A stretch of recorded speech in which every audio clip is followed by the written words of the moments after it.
So yeah, today we're looking at Jesus' resurrection. But before we jump into that, at the end of your booklet in the first chapter, there was extra notes. I didn't expect you to go through any, but in it I did cover that there's at least 5 different views or opinions on how to do apologetic. And it may be worthwhile mentioning the position I hold, which is that it kind of influences the way I present this, and there are other good ways as well, and differing opinions. So I hold to what's known as classical apologetics. And so basic definition is to say classical apologetics. There's admission that there were multiple views throughout church history, but it's kind of like the traditional, the classical view done in church history.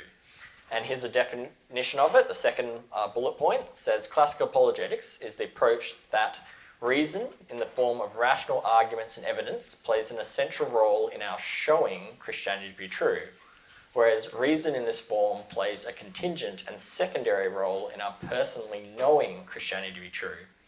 The proper ground of our knowing Christianity to be true is the inner work of the Holy Spirit in our individual selves, and in our showing Christianity to be true, it is his role to open the hearts of unbelievers to assent and respond to the reasons we present.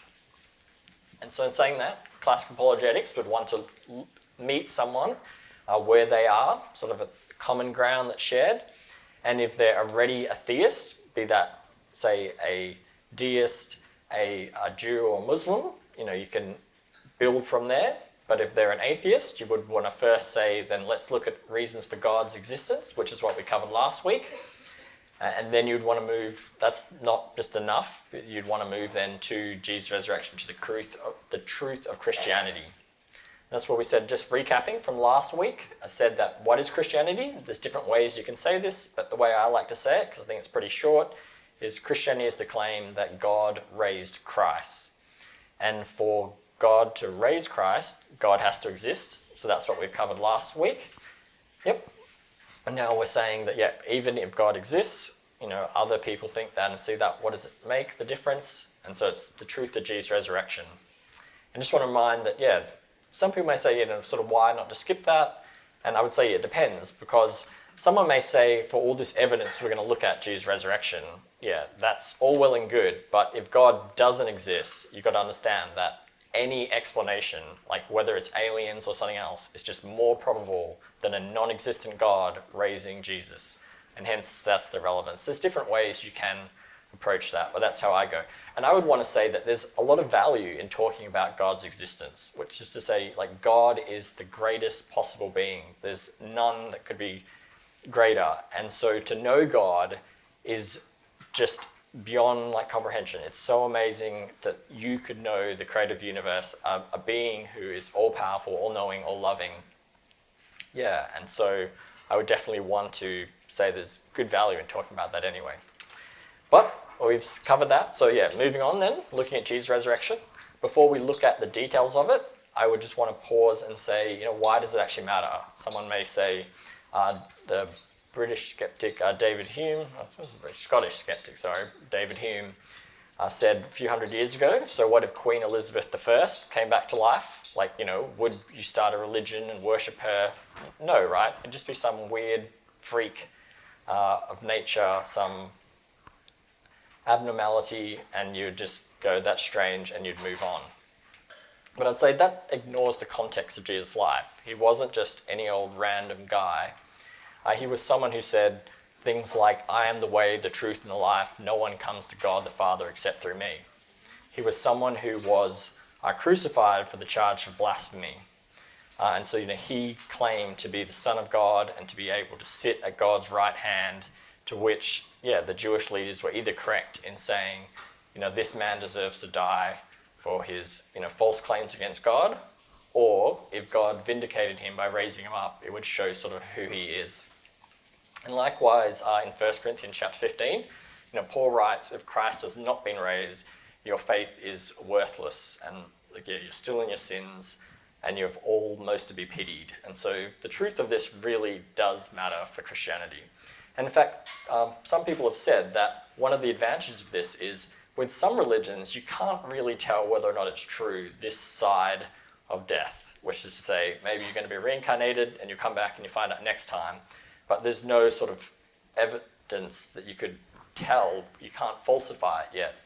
but not so with Christianity. With Christianity, in a sense, why not start with it, and before you say look at Buddhism, Hinduism, or Islam or something, and you can prove it wrong, and then you can go move on to one of the others. If you can show that Jesus didn't rise, then that's showing Christianity is false, and you can move on. But if there is good evidence, maybe that's something to stop at. So that's why it matters. Could ask, how can we know this? And I'd suggest there's 3 ways that people have done. If you can come up with a 4th way, that's by all means, happy to do that. So 3 common ways is to say, well, the Bible says so, and so we want to consider that. Another one is to say, well, maybe this Holy Spirit's witness does that. And then 3rd is through some kind of historical investigation, where we'll spend most of our time tonight. And so what do I mean by then? There's a sense in which, if you found someone whose common ground is they agree in the scriptures, then you could point to them and say, yeah, well, the scriptures say that Jesus rose, so in a sense you should be able to believe it. The problem sort of this method would be is if you just said, well, the Bible says Jesus rose, therefore he rose, that would be circular unless they already have the Bible as their authority, right? And just because you sort of assume it or presuppose it, I don't think that's going to be convincing to them. And that's not the approach I felt like Paul made either. He sort of started where they were and gave evidence and reasons for that. Or even, it says Jesus in chapter 1 of Acts says he had convincing proofs about this. He didn't just sort of said, like, it's settled, yeah. But in terms of scripture, I would want to say scripture really does say that Jesus rose. There's many passages you could look at, particularly at the end of each Gospels. But and they've all got lots of value and they're good. But one passage to highlight, and it's in part because I did a PhD dissertation on this chapter. So yeah, if you were interested in reading 200 boring pages on it, I've somehow turned this into much longer. But yeah, the significance of this sort of passage is in 1 Corinthians 15, is that 1 Corinthians was probably written in the mid-50s, so that's sort of 25 years later than Jesus' resurrection, which, depending on how you date the Gospels, is generally earlier than them. Some people would date Mark in the late 40s, but most would actually put it in the 60s, and then they'd put Matthew and Luke after that. So this is, say, it's slightly earlier. In addition to that, Paul says here, for what I delivered to you as of first importance is what I also received. And so they sort of say, okay, well, when did he deliver this? When did he receive this? And so he probably visited Corinth a few years earlier. So we're saying maybe it's 20 years that they heard this. And then when did he receive it? We don't actually know exactly when, but some people have thought it may have been after his conversion in the road to Damascus, and he was taken in and the disciples explained. Or also in the book of Galatians, it says that he went to meet with Peter and James, and maybe he heard about it then, particularly because Peter and James are 2 of the named people in this passage. And that being the case, there are some, and not just like conservative evangelical scholars, but yeah, there's some scholars who say this is within months that this came, like this was the saying. They've even said that perhaps when Paul was persecuting people like Stephen, this was the kind of saying that Christians were proclaiming. And so this is to say this may be the earliest sort of tradition period, in a sense, in the Bible, and it is of Jesus' death and resurrection. So that's the sort of significance of this. It's not some sort of later myth or legend. It's, and it's not just Paul's message. He goes on in verse 11 to say this is what all the apostles are proclaiming. This is what all the Christians believe. So that's one method. And I want to say, can you know Jesus rose from the Bible? Like, yes, it clearly says that, and in multiple places as well. But unless someone already has that as their authority, that's not going to probably be very convincing as such. That means you could show that the Bible's reliable and give arguments and evidence for that. And that's good. However, I would kind of say if you're going to give arguments, evidence for the Bible being reliable, why not do that as part of a historical case specifically for Jesus' resurrection, which is what we'd come to. Another one I'd want to look at is, can you say Jesus rose due to the witness of the Spirit? I'd probably say this is a kind of strange and bit complicated point. But basically what I want to say is if you like the classical apologetics method that I've sort of highlighted before, it says that to show people you give reason and evidence, but how we personally know ourselves is through the witness of the Holy Spirit. The Spirit is helping convince you of reasons and evidence and things like that as well. And so this is saying that there are passages in the Bible that talk about how like God's Spirit testifies to our spirit that we're children of God and things like this. And I would actually want to say that's a truth that you should actually know in your heart before you read it in your Bible, which is to say, upon reading that, you would say, yes, that was my experience, that the Spirit bore witness to me that I'm a child of God. It's not just true because you read it in the passage, I mean, it's true as well, but yeah, that's that. And so the question sort of is, philosophers have asked, is so this is a bit complicated, but we'll explain it, can belief in Jesus' resurrection be properly basic? This is to say, and so this is another term that also has to be explained, is can what's known as reformed epistemology include Jesus' resurrection? So what all that means is if you asked, how do I know there's whiteness over here? You would say it wasn't because someone told me with testimony, it wasn't because I used some sort of scientific meter or whatnot. It's just that if I have okay eyesight and there's okay lighting, I just naturally form that belief in the presence of that. But if I was looking in this direction and said, oh, like redness is appearing to me, you might say, I think something's malfunctioning in your visual faculties because there's just nothing red there. And so the same thing has been said about belief in God, and says, is it only through cosmological, theological, moral arguments that we should say God exists? And people have said those can be good ways of showing and knowing, but there may actually be cases when you just, in a sense of like, you could say in the presence of God, and you just naturally form that belief. And it doesn't necessarily mean, it could include, but it doesn't necessarily mean that God has like manifested himself to you. But it could include perhaps upon watching a beautiful sunset. And it's not because you infer the sunset's beautiful, therefore God exists. It's just that in those circumstances, you naturally form that belief. Or it could be upon hearing a sermon, or upon listening to a great piece of music, or the birth of a child, or something like this, and you just sort of come to form these beliefs that. And so it's also been argued then that Jesus' resurrection could actually come about this way, is to say that when you come to know God exists, that may include a conviction of his Spirit and a realization that he's reconciled you through his risen Son who died for you.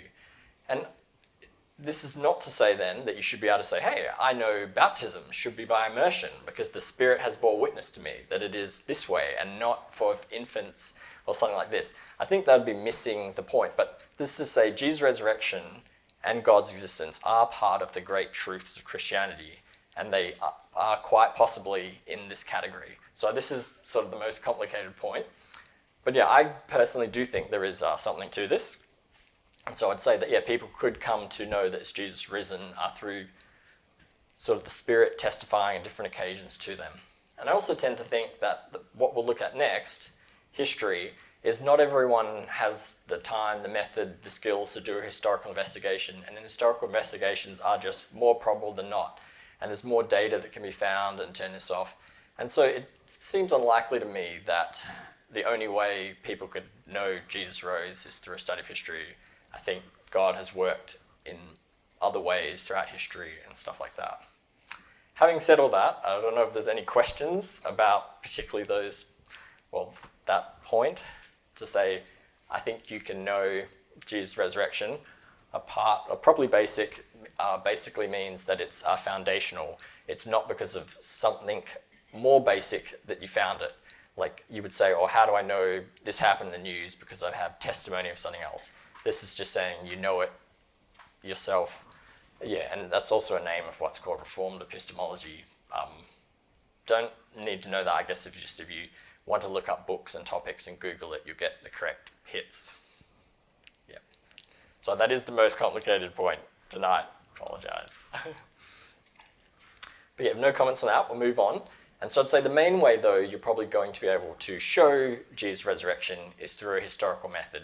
And so I think this is where it's sort of wise to spend your time, but it's not to say that it's dependent on your skill and methods of showing this. There are, God can work in other ways as well.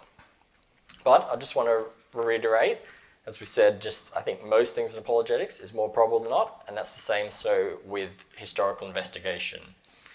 It's going to be a degree of probability. Yep. The second point says there's a scientific theory known as the theory of underdetermination, and this says that we only have finite points of data, and there can be multiple theories that fit it. And as such, it's not usually going to be that there's just one clear cut. It's going to depend on what people accept as their background evidence and stuff like this.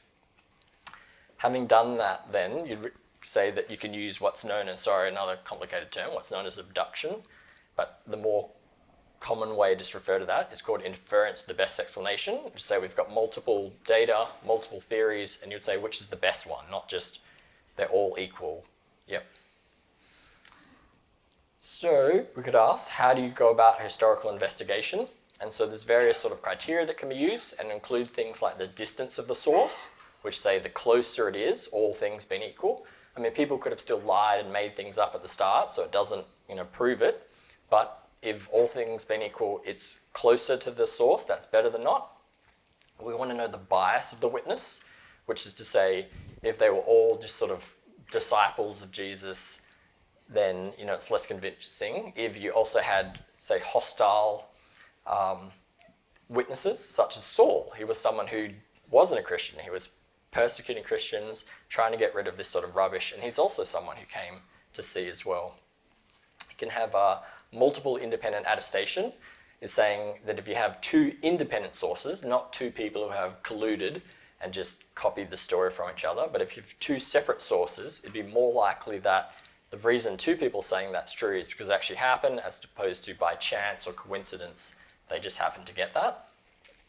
There's the criterion of embarrassment as well, and actually speaking of this too, I was actually going to have a separate slide for this.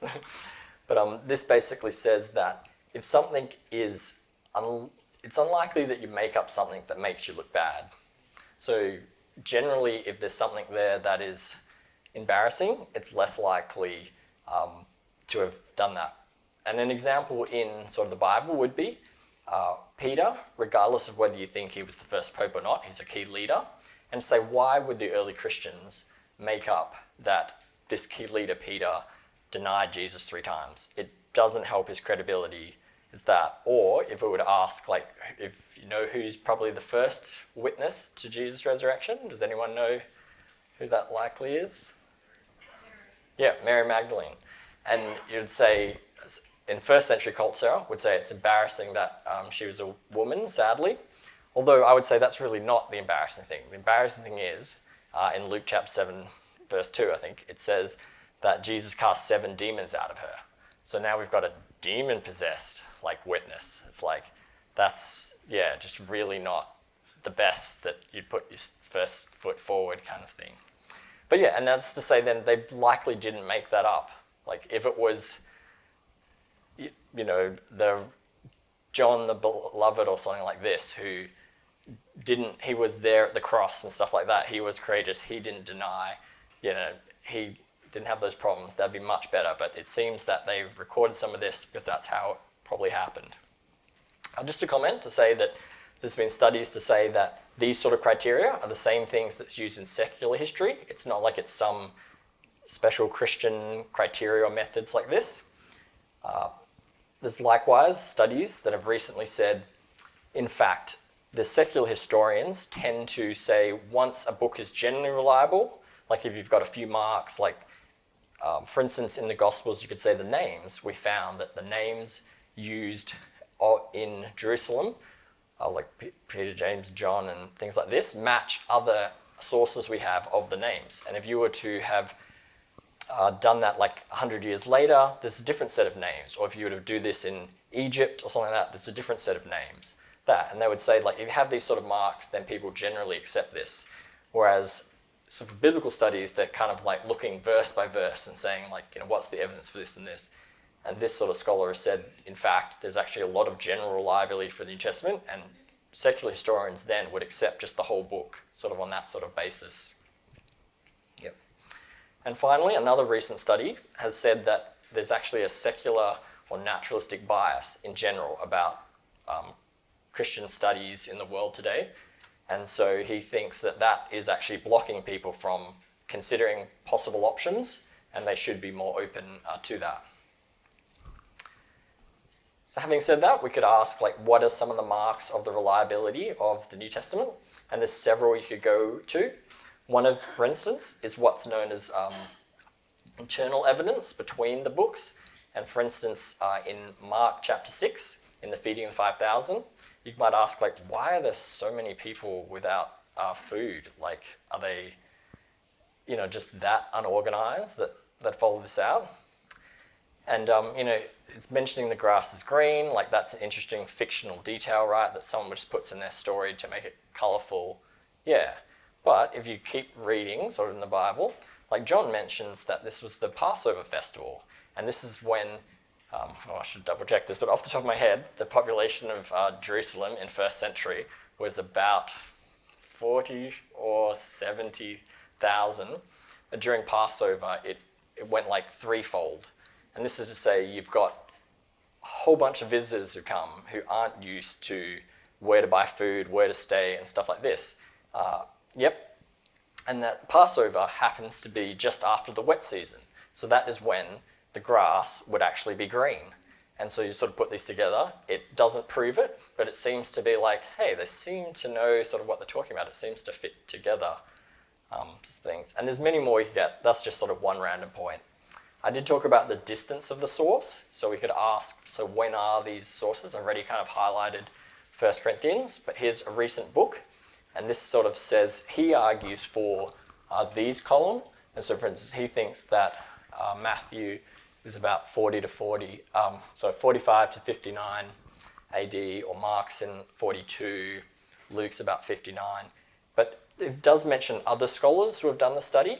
And in general, I would sort of say, no matter which one you take, in terms of ancient history, this is all really close. Like, this is all very reliable.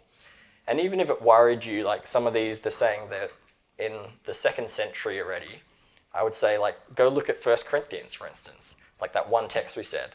Like, all these scholars, like even the liberal ones of that, they're saying, no, it's in the 50s. In fact, it's kind of hilarious that some of them put it earlier than a conservative scholar does in like the mid-50s. But yeah, in either case, we're saying then this is like within 20 odd years of the events. And in terms of ancient history, that's just remarkably close to that. So that's been way too much sort of introduction to historical method and how you do that. So we want to get to the question then of Jesus' resurrection. And this would actually take time and effort. You'd have to read through those sources and see what it says and sort of date each one, see their bias and stuff like that, and see if there's things that multiple of them say that can be put together. And so I'm sort of assuming all that and just doing all that and saying from that, there's two main ways sort of Christian scholars would do it. One is what's known as the minimal facts. And I've actually called this the basic facts because scholars love to fight over and make, like my way's better than this way, and they critique other people, like, yep. So, yeah. And anyway, so the sort of four main basic facts they would say from getting this is that we can say that Jesus died, that he was buried, the tomb was found empty, and various people believed that they saw appearances of Jesus. And so the question then is, with those sort of data, is what would be the best explanation, right? What's the inference, the best explanation for that? But just to highlight before we sort of look at them, is to say there's other ways. And so if that was called the minimal facts, there's people have called the maximal facts. And this one is sort of says, like, yeah, we shouldn't just look at just those four facts. We should sort of look at the overall data of that. And from this, then, they would say, is basically that Matthew, Mark, Luke, and John are reliable. So you've got to establish that. And they would say that there then is testimony that Jesus resurrected. And 2, these are reliable or credible sources. So 3 then, that there are only 3 logical possibilities with respect to these sources. A, it's true. B, it's deliberately false, so they made it up and they're misleading you. Or C, they were just honestly mistaken, they made a mistake. But then they say it's not deliberately false, which is to say they were sincere. Why would they go on to die for a lie and stuff like this? It's not honestly mistaken, which is to say they were close enough to the events when they wrote it down. They were close enough to actually, put their hands on Jesus' side and see where the marks were and stuff like this. It wasn't just, hey, was that in the distance him? So they would have been able to know whether or not, and therefore they would say it's credible testimony, and the testimony then states that Jesus rose. So there's different ways. I really don't mind how you go about it. Yep. I feel like I've spoken too long, so we're going to use a video to sort of go over these facts and the evidence for them. So this is a 6-minute video. It's a bit longer this time, so there's just one today, and you can see what you make of this.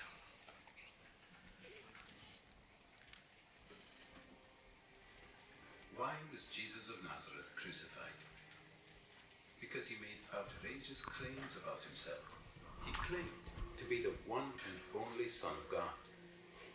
Why would anyone take his claim seriously? Well, that all depends. If Jesus actually rose from the dead, then his claim to be God's unique Son carries considerable weight. On the other hand, if the resurrection never actually happened, then Jesus may be safely dismissed as just another interesting but tragic historical figure. Did Jesus rise from the dead? As we explore this question, we need to address 2 further questions. What are the facts that require explanation? And which explanation best accounts for these facts? There are 3 main facts that need to be explained. The discovery of Jesus' empty tomb, the appearances of Jesus alive after his death, and the disciples' belief that Jesus rose from the dead. Let's examine each of these. Fact number 1. The discovery that Jesus' tomb was empty is reported in no less than 6 independent sources. And some of these are among the earliest materials to be found in the New Testament. This is important because when an event is recorded by 2 or more unconnected sources, historians' confidence that the event actually happened increases. And the earlier these sources are dated, the higher their confidence. Moreover, the Gospels indicate that it was women who first discovered that Jesus' body was missing. This is likely historical because in that culture, a woman's testimony was considered next to worthless. A later legend or fabrication would have had men make this discovery. Our confidence in the empty tomb is further increased by the response of the Jewish authorities. When they heard the report that the tomb was found empty, they said that Jesus' followers had stolen his body, thereby admitting that Jesus' tomb was, in fact, empty. Most scholars, by far, hold firmly to the reliability of the biblical statements about the empty tomb. Fact number 2. The appearances of Jesus alive after his death. In one of the earliest letters in the New Testament, Paul provides a list of witnesses to Jesus' resurrection appearances. He appeared to Peter, then to the 12. Then he appeared to more than 500 brothers at one time. Then he appeared to James, then to all the apostles. Finally, he appeared also to me. Furthermore, various resurrection appearances of Jesus are independently confirmed by the Gospel accounts. On the basis of Paul's testimony alone, virtually all historical scholars agree that various individuals and groups experienced appearances of Jesus alive after his death. It may be taken as historically certain that Peter and the disciples had experiences after Jesus' death in which Jesus appeared to them as the risen Christ. Fact number 3. The disciples' belief in the resurrection. After Jesus' crucifixion, his followers were devastated, demoralized, and hiding in fear for their lives. As Jews, they had no concept of a Messiah who would be executed by his enemies, much less come back to life. The only resurrection Jews believed in was a universal event on Judgment Day after the end of the world, not an individual event within history. Moreover, in Jewish law, Jesus' crucifixion as a criminal meant that he was literally under God's curse. Yet somehow, despite all of this, the disciples suddenly and sincerely came to believe that God had raised Jesus from the dead. They were so completely convinced that, when threatened with death, not one of them recanted. Even the Pharisee Paul, who persecuted Christians, suddenly became a Christian himself, as did Jesus' skeptical younger brother, James. Some sort of powerful, transformative experience is required to generate the sort of movement earliest Christianity was. That is why, as an historian, I cannot explain the rise of early Christianity unless Jesus rose again, leaving an empty tomb behind him. These three firmly established facts cry out for an adequate explanation. How do you make sense of them? Down through history, various naturalistic explanations have been offered to explain away these facts. The conspiracy hypothesis, the apparent death hypothesis, the hallucination hypothesis, and so on. All of these have been nearly universally rejected by contemporary scholarship. The simple fact is that there is just no plausible naturalistic explanation of these three facts. The explanation given by the original eyewitnesses is that God raised Jesus from the dead. If it's even possible that God exists, then that explanation cannot be ruled out. For a God who is able to create the entire universe, the odd resurrection would be child's play. An empty tomb, Jesus' appearances alive after his death, and a group of dejected followers suddenly transformed by a radical new belief in a risen Messiah. These are independently established historical facts. How do you explain them? Yep. So, I'll skip the verse. Any comments or questions on that? If not, we'll go through some of those facts, although one of the ones I listed was that Jesus died, and you see the video didn't cover that, which is say it's basically taken as it's even more sure and a given. Why does that even need to be discussed? But we'll just briefly look at that. And this is say that Jesus died. There's on your handout, I think there's additional stuff than what's on the slide. So there've been medical doctors that have studied and looked at crucifixion, said what's the probable cause of his death and things like this. And there has actually been some debate about what exactly caused it, but there's basically that clear agreement that Jesus would have died from what he'd gone through, the whipping, being crucified and things like this, or speared. Yep. And in addition to, I didn't list it all here, but there'd be many biblical sources that talk about Jesus' death. And there's also sources outside the Bible. And just to highlight two, for instance, there's Josephus, a Jewish historian, and this text is in the latter part of the 1st century. Oh, yeah, thanks. I'll turn it down. Yeah, so this text has likely been tampered with, and so there's different opinions about it. There's some who try to dismiss the whole thing, some say the whole thing's original, but I'd say the majority of scholars would say the stuff in red has been added.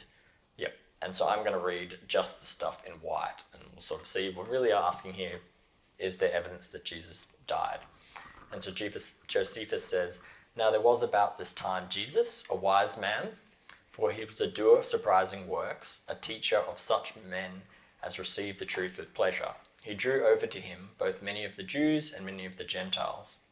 And when Pilate, at the suggestion of principal men among us, had condemned him to the cross, those that loved him at first did not forsake him. And the tribe of Christians, so named for him, are not extinct to this day. So yeah, our point is here to say it's recording that Pilate had him condemned to a cross, and that's to say a cross was the worst of sort of death sentences. In addition, we also have Roman historians who confirm this too. So Tacitus in the 2nd century says that the name comes from Christ, who during the reign of Tiberius had been executed by the procurator Pontius Pilate. So again, we have that. in general, I would want to say this is actually, getting later. This is like 100 years odd later. And so we do have sources, like in Paul, that could be dating within months, even if it's written down 20 years later. We've got the Gospels, which could be a few decades later, which are earlier and are more reliable. But there's sometimes is a tendency of people to say, oh, it's in the Bible, that doesn't really count. And really that's just a bias, and that is not fair at all. That's not how historians would treat it. And I'd want to say there were other marks we saw of the reliability of these counts. And I would actually want to say not only is this later then, this actually has historical mistakes in it. So we've since found plaques. We could say, if it says here the Procurator Pontius Pilate, you could ask, like, what's the titles used in the Bible? And it's slightly different. And some people want to say, so there you go, the Bible made a mistake. But we found archaeologically stones with the title of Pilate, and it doesn't match this sort of later second century source. It matches the gospel sources and stuff like this. So, but on our purposes, I'd say that he knew that he was executed by Pilate, whatever his sort of title is. Again, we've got multiple confirmation of that. Yep.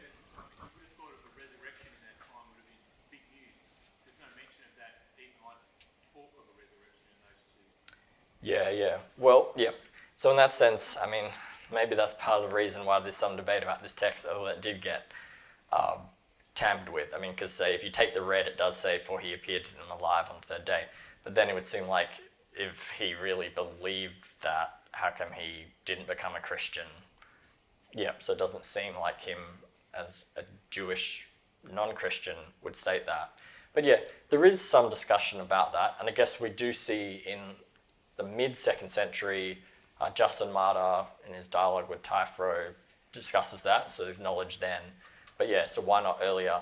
You have, I'm trying to remember who it is right now, but there's ones that talk about, Roman source talks about the Christians worship Jesus as a god, and that can have different things, but just the fact that there's worshipping likely a crucified man just has some implications of, like, there must be something to explain why you would be worshipping a shameful criminal kind of thing.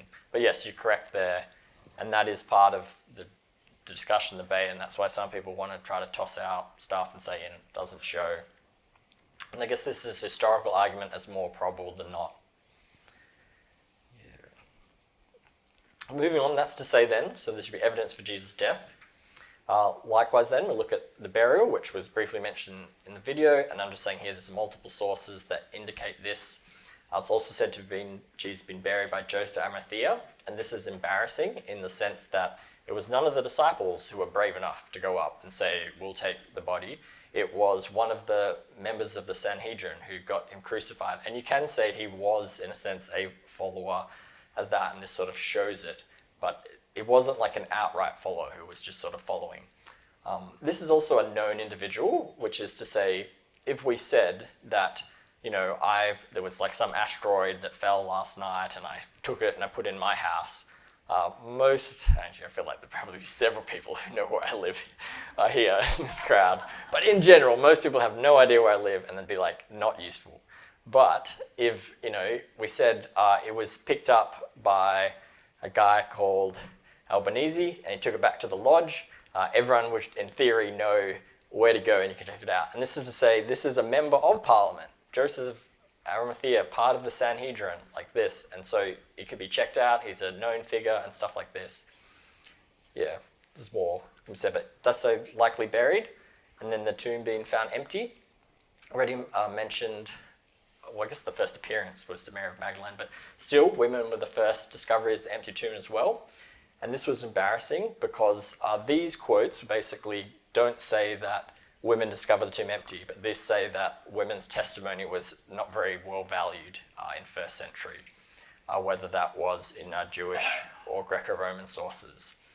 We even would say that the disciples, when they heard that the women came back from the tomb, they didn't go, oh yeah, that's right, he said he was going to rise. They're like, what are the women? They don't even believe the women either, sort of thing. So this is to say, women's testimony is not respected, sadly. So why would you sort of make up the story? It seems to sort of suggest that. And likewise, this is the text I mentioned in the 2nd century. You do have Christians dialoguing with non-believers in that, and their response to the whole "you Christians say Jesus rose" was, yeah, it was some frantic women who like believe this. Why would you be doing that? So they're sort of mocking and insulting that. Yep. There's more that could be said for each of these. In fact, I think on the slide of the basic facts, I list Gary Habermas's book. Don't know exactly why you'd want this. It's a great book, but if you wanted to read about 1,000 pages discussing just the evidence for these, that book has come out this year and you can read that. And he then has 4 volumes, and you can have the next volume, which is not out but comes out in about a month, discussing the different theories in about 900 pages. So yeah, there's a lot that can be said. I'm just trying to do it briefly. Yep.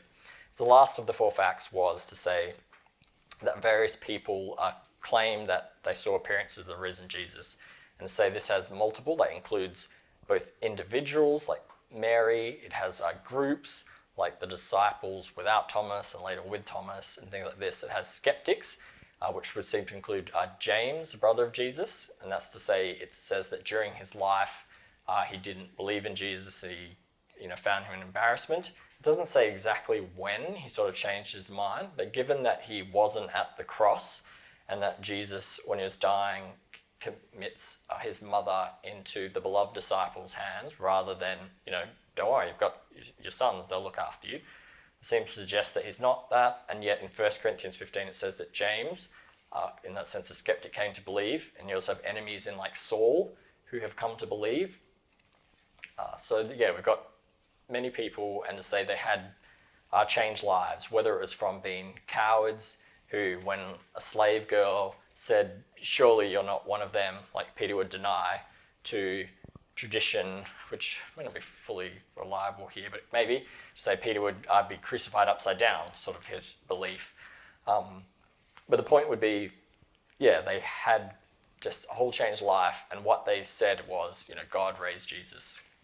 So that's the main sort of 4 facts there. And so I wanted to let you all discuss, either on your tables or the people next to you with your sitting, these questions. So what do you think is the evidence or data for the case of Jesus' resurrection? And what's your historical reason for thinking those? So Barbara said, can you make a case for this data? So I give you, it should be 3 minutes to discuss them, and then we'll come back. How they would go about doing this, answering this?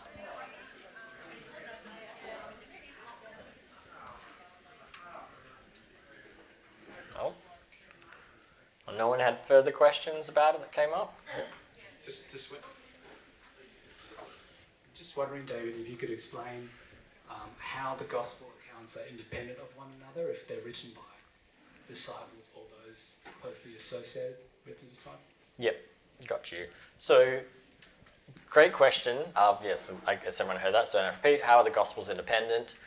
And so there would be different opinions about this, and also it's going to depend really passage by passage, which is to say I think the early church generally thought that Matthew wrote first, and I can't remember which order they say about Mark or Luke next, and they generally say John was last. Yep, most scholars today would say Mark was first.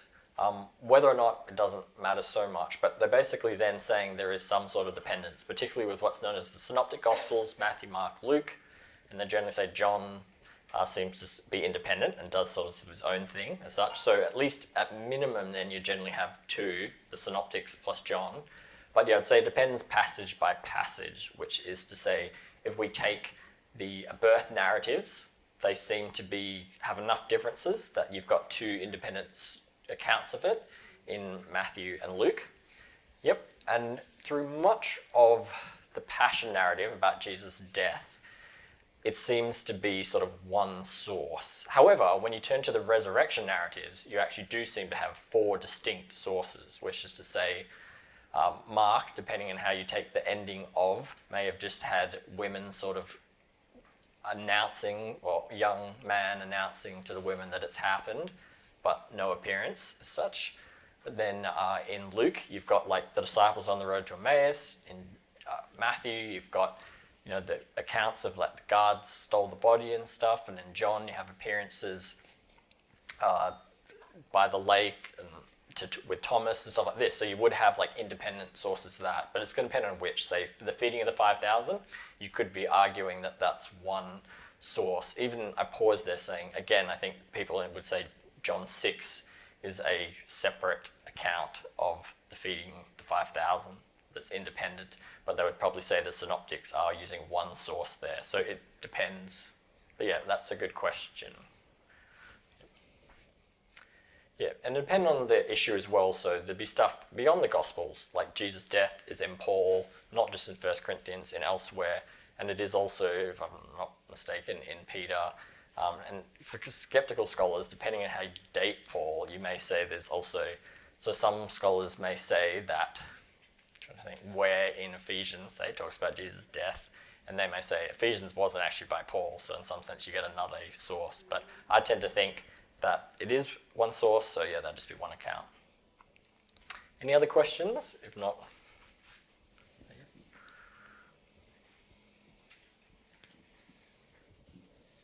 if you were chatting to someone that just didn't believe the Bible, or just someone, a friend or anyone else, and the 2 points here, burial and belief, you're sort of referencing to the Bible, do you then have to go back a step and sort of, try to explain why that's a reasonable source? Or yeah, a good question. And in a sense, yes, you would. And so they're likely going to say this is just a Bible source, that doesn't count. But in general, we would say the Bible, and particularly if you're using a Protestant one, has got 66 books. And in the New Testament, you've got 27 different books, and they really are independent sources. So don't know exactly when the Codex, meaning a book form, was around, but it's generally said to be after the 1st century, which say they were likely written originally just independently on scrolls. Yep, and then they've been put together in what's, we call the Bible. But yeah, historians would take them as separate sources. And so if you're saying the Bible says so, you should believe it in that sense. But this is not assuming that they're divinely inspired or inerrant. They're just saying these are sources, we want to know the distance from them, we want to know the bias of the author and what can be said about that. And in general then, the scholars would accept a number of the books. If I go back, sorry, I can't remember which slide number it is, but yeah, I actually cut it off. And this is probably too small to read. But like on this one here, we're saying there'd be different dates by different historians. But if you look at 1 Timothy, it says, if Pauline this date. 1 Timothy is pseudo, meaning an unknown person's using the name and faking it. But yeah, so they would be, those sort of questions. But just to say, they still see them as separate sources. And on this chart, I can't remember if I actually reproduced it for you, but it actually does include some other things. Like, I don't know if cut it out. I might have the Didache. Might have the Gospel of Thomas and stuff like that, and this used to be other sources that you could also historically look at the value. In general, they're later, and there's like less copies of them and stuff like that. So I think this is more than enough to make the case. So I've just kept it to them. just on that point, I'm referring to Hang on, Peter. Let's get the microphone. It's my exercise for tonight. I'm just thinking about the Lee Strobel movie, A Case for Christ, and there's a scene where he goes and sees a man. They talk about the original copies of transcripts and the numbers of them, and he talked about some transcripts which were taken to be valid, and there was a small number of copies, but then the New Testament, they found many copies, many more copies. Is that a legitimate thing, or was that a bit of artistic license?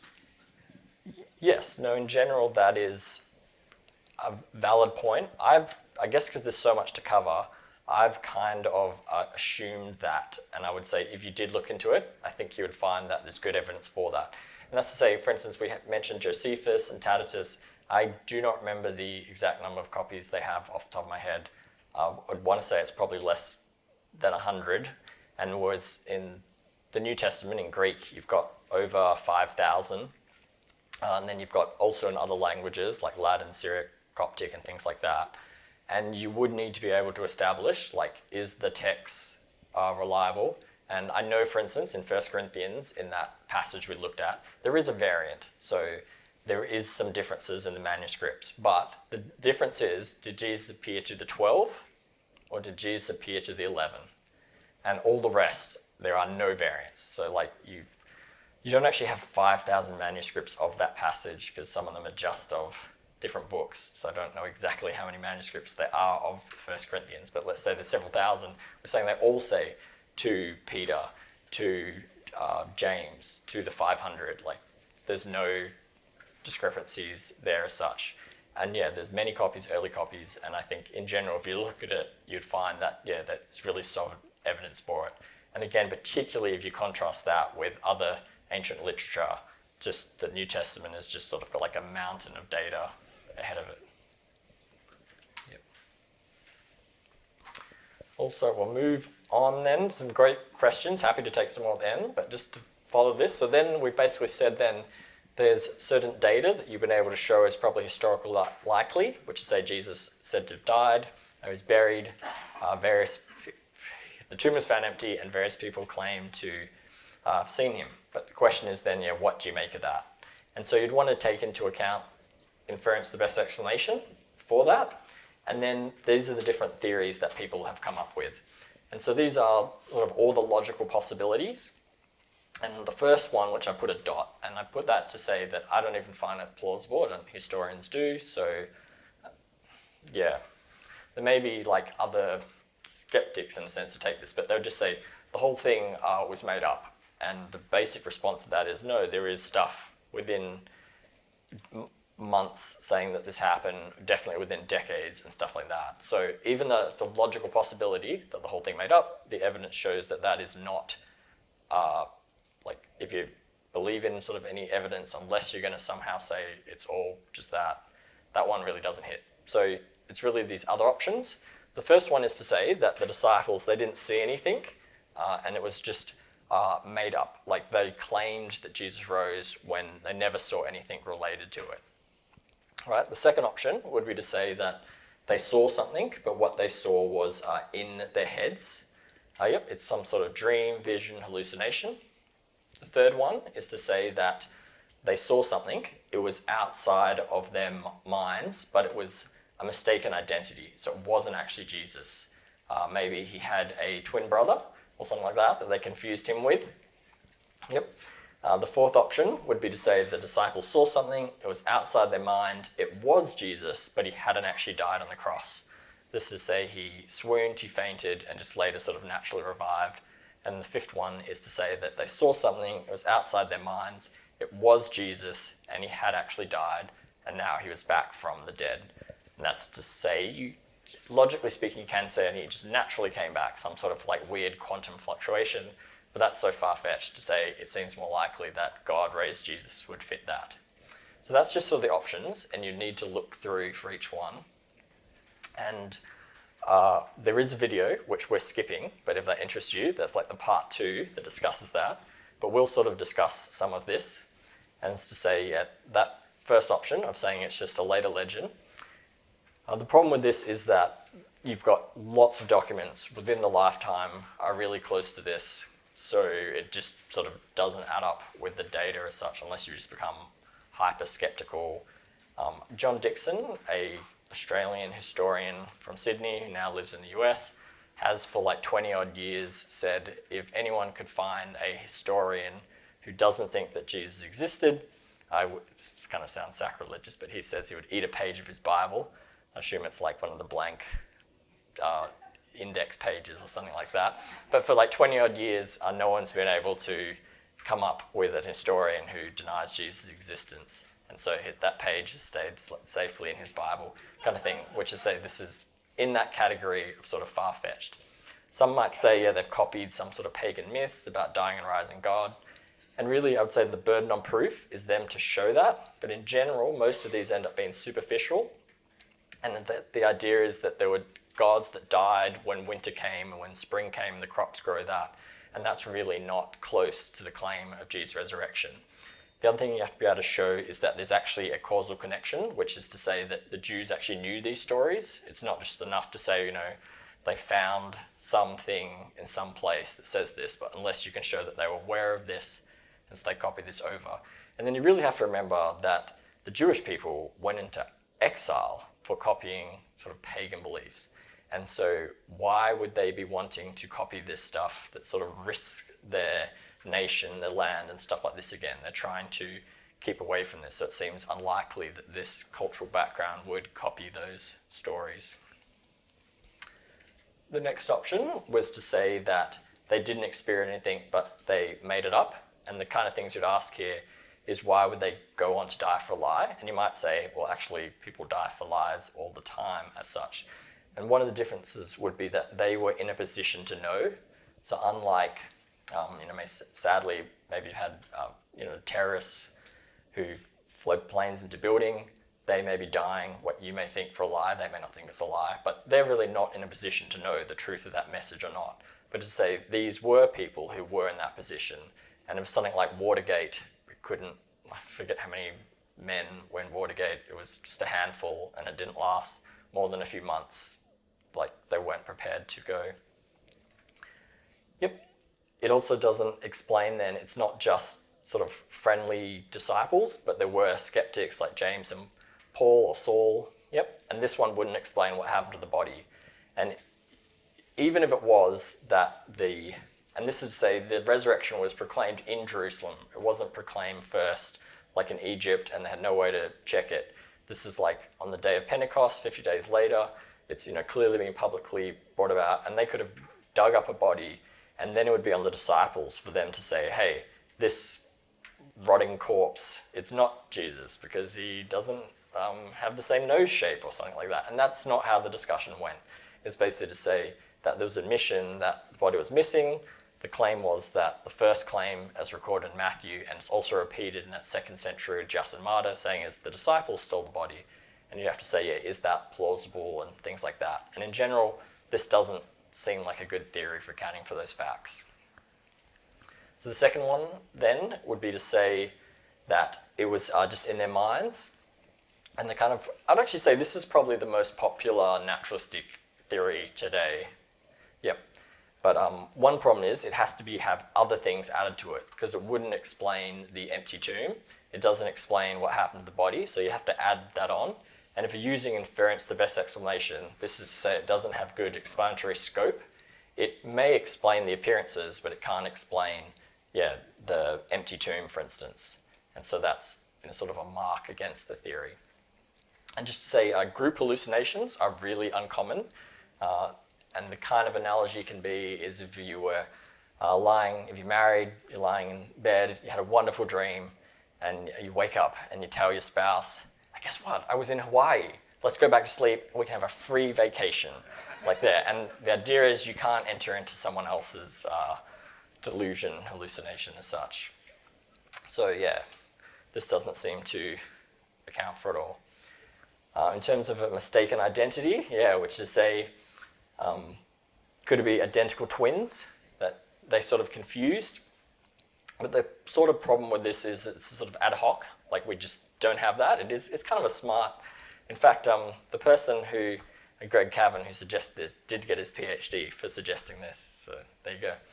But it's to say that you would have to assume then that rather than the twin brother sort of saying, like seeing on the cross as he came to Jerusalem for Passover and saying, that's my brother, and like my mother, or like who I've been separated from at birth, like, and rather than sort of breaking down in tears and doing this, he's like the evil twin who somehow then just steals the body and does that and appears, and then after a period of 40 odd days or whatever just disappears and never comes back again. So that, and this is just sort of ad hoc, it's just thrown in for that. And in general you would say as well, actually, people like I know so my dad's an identical twin, and I know I've been like around the city and I bumped into his twin brother and had like friends, and my friends would be like, it's your dad.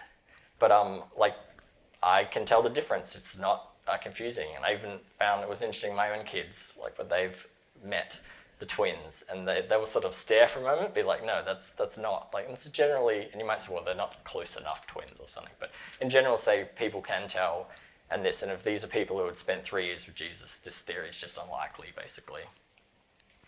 Second last one is to say that, Jesus sort of fainted, and we said this is pretty unlikely to say that people would survive crucifixion, whipping and stuff like this. But most of all would be that even if somehow he did survive, it wouldn't inspire the disciples to say, death has been conquered, the kind of glorious body that you see this crucified guy had is the body you would have.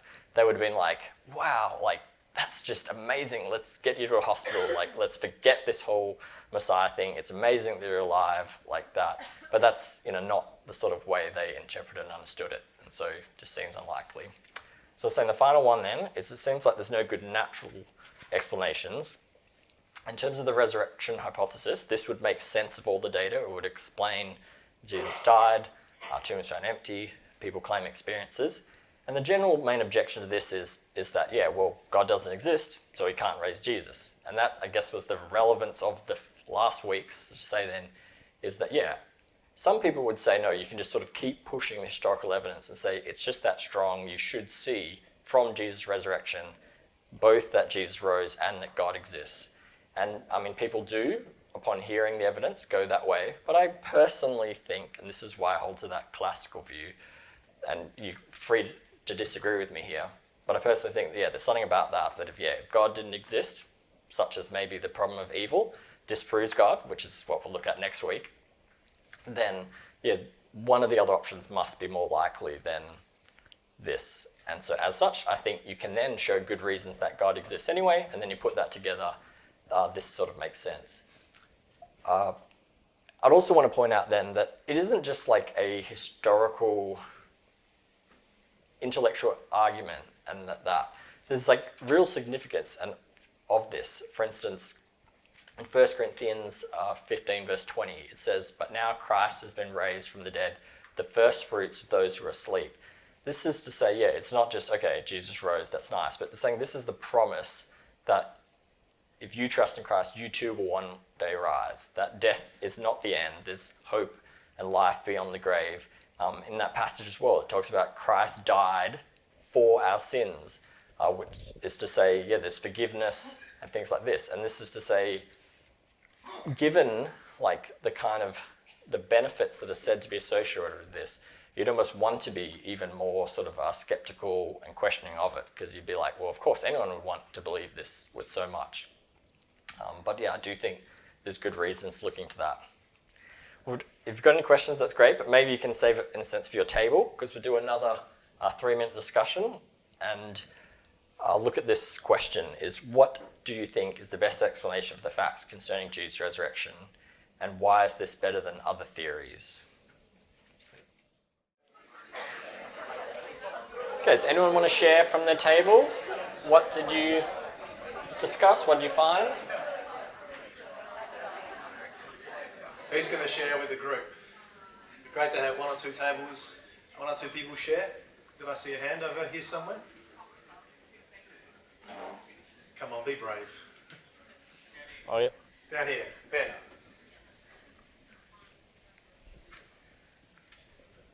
Thanks, Ray. What's the best evidence we liked? The best one for us was how just everyone went into hiding. The disciples went into hiding after Christ's death, and we're just obviously pretty upset and pretty worried. And then after the 3 days, they've just come out of nowhere, and they're pretty confident, and they've sparked the start of Christianity, which is huge right now. So something must have happened. Something must have happened. Yep. Yeah, I like that. And then I think historians will say, if you've got this sort of effect, you've got to have what's the cause that gave rise to it. So it's good. Who else would like to share? I must admit, that's the evidence that actually convinced me to become a Christian, is that they were I like how you said it, they were in the specific place where they knew for certain whether Jesus did rise or didn't rise, and yet they went to their deaths proclaiming that to be true. And so that's very powerful evidence for me. And also what he said about they could prove that it was a lie. Yes. That was important. That was a point that you made before that resonated with me, that many people die for a lie, it happens all the time, but they could prove that it was a lie. Yeah. Yep. Yeah, they were in the unique position where they knew whether it was a lie or truth, and they still were willing to die for something that they knew was true, that wasn't a lie. Yeah. So it's very, very powerful evidence. Anyone else want to share? Just wait, Jenny. Can I grab my phone? We were just talking about the identical twin theory. Jesus had the marks of crucifixion on him, in his hands, his feet, and it's, for me, especially his side. I mean, that wasn't just a pinprick. I don't think the identical brother would have had those. Yeah. There you go. Very good. For time, we've got about 15 minutes left, so I'll move on. We can have happy to hang around and chat if you want to further. But I said there was 3 ways you could know Jesus rose: from the Bible, witness of the Spirit, or historical method. And so most of this time we're on this historical method, but we can ask, really, is this historical or not? And so we consider 4 different claims here. We want to say, yeah, would this be part of history? And in general, I would say the first 2 are pretty much, well, nothing's universally agreed, but close to strong agreement that the first 2 are historical claims. Namely, the first one is, the earliest Christians believe Jesus rose bodily from the dead. Yep, this is just a statement of belief. Did they claim that? Did they think that or not? Yep. The second one just adds by God. So did the earliest Christians believe that Jesus was raised bodily from the dead by God? And again, so most people would say, yeah, we could look at them and see whether or not they're historical claims. And they do, and then say that, yes, this seems to be the case, whether or not that was a true belief. Maybe it was a false belief or something. But yeah. So the third and fourth, where it gets a little bit more controversial. So 3 is to say Jesus actually did rise bodily from the dead. And the fourth one adds Jesus was actually raised bodily from the dead by God. And so there are scholars who will say all 4 historical. Many would say whether or not 4 is true, it becomes a theological statement that it was raised by God. But for the third one, the argument would be made that if you could show that Jesus likely died and that people likely saw him alive afterwards, then that would be saying that Jesus was risen from the dead. And as such, that would be a historical claim. Were there people saying Jesus died on like a Friday, and were there people like after on a Sunday onwards saying that he was alive, and that would also be a historical claim? There's some people who would say not, but in general, I would sort of say it's at least in that category. It's not clearly wrong, and so yeah, this is sort of the historical evidence and case for that, and people can decide. Having said that, I would say that most people don't answer it so much just from their historical information and that. They sort of have their bias, their worldview and opinions that come into this. And so in general, if someone's from an atheistic background and says they don't think God exists, their response would be miracles don't happen, Jesus' resurrection is a miracle, and since God doesn't exist, he can't raise Jesus. And hence, that's sort of what you would need to respond to. And that's an admission, though, is to say that the historical evidence, the case for that is pretty strong. It's not likely to have been these other hallucinations or something like this. And that's maybe something you need to address. If someone's from a Hindu or Buddhist background, they may sort of be thinking of a reincarnation worldview and saying, well, if someone comes back to life, that's not great. They didn't reach nirvana. They're likely to be pluralistic and say, that's great. We can also add him to one of our other gods, and Jesus is a figure there. And then you would need to go back to say, no, this is not the Judeo-Christian worldview, where people are appointed to sort of die once and then comes judgment. And that Jesus made claims, like being the way, the truth, and the life. No one comes to God the Father except through him. So if God has raised him up, it shows the truth of Christianity then, and it shows then that reincarnation is not God's story and what happens. And that's what I was saying, actually. Then if you can disprove it, you can do away with Christianity and you can look at other world's views and religions, but in a sense, this you won't even know to the next life anyway. So whether or not Buddha or Krishna historically existed wouldn't falsify those religions. They can still have the noble truths without the Buddha or something like this, but you can't have Christ or Christianity without Christ. And Muslims and Islam will generally point to a passage in the Quran that can be taken in different ways, but generally seems to say that Jesus did not die. And they're going to see that the Quran's inspired, and that would imply then that other books have become corrupt over time.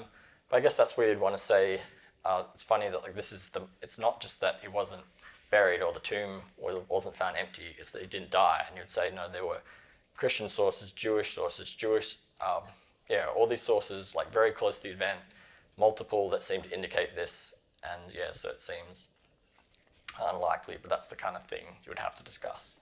So thanks for listening, and in conclusion, I just want to say then that we've seen that there's perhaps 3 different ways you can see that Jesus rose: through the Spirit, through if someone accepts the Bible and that, or through a historical case. And you can sort of rejoice in this. Like, the hope and the difference that it makes is that the resurrection shows that here in 2 Corinthians it says, He made him who knew no sin to be sin on our behalf, so that we might become the righteousness of God in him. That's to say that he died for our sins, he rose again, that you can have life.